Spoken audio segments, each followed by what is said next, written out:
কিন্তু আজকে জাতির কাছে তারা শ্রেষ্ঠ, জাতির কাছে তারা মহান। এক কথায় আমরা সংখ্যায় কম হতে পারি, আর সেখানে আমরা অল্প কয়েকজন, আমরা সংখ্যায় কম হতে পারি, কিন্তু একটা কথা আমাদেরকে মনে রাখতে হবে, আমরা সত্য বলতে পারি। আর সত্য যতই ছোট হোক না কেন, সত্যের পক্ষে যতই আমরা ছোট থাকি না কেন, সত্য যেখানে আছে সত্য অলওয়েজ বড় থাকবে। সত্যের সংগ্রাম সবসময় বড় থাকবে, সত্যের ইতিহাস সবসময় স্বর্ণের অক্ষরে লিখে থাকবে। তাই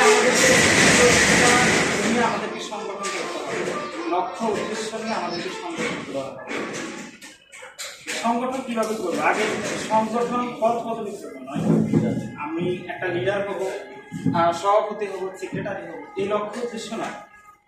আগে সংগঠন শুধু নাম মাত্র ব্যবহার করার জন্য নয়, আমাদেরকে সংগঠন করতে হবে আমাদের নিজ লক্ষ্য উদ্দেশ্য ঠিক রেখে। আগে সংগঠনটাকে নিজের মধ্যে আনতে হবে, আমরা সংগঠনটাকে আগে নিজের মধ্যে আনবো।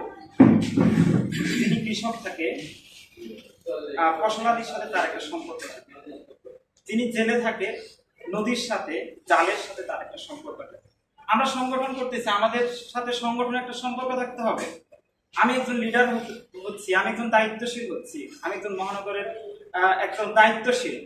যারা আমাদের সদস্য রয়েছে, তারা আমাদের সিসি ক্যামেরার মতো আমাদের কাজ করছে, আমাদের প্রতিটা উঠা বসায় আচার আচরণে তারা আমাদেরকে ফলো করছে। কিন্তু আমি আমার জায়গা থেকে সবাইকে না ফলো করলে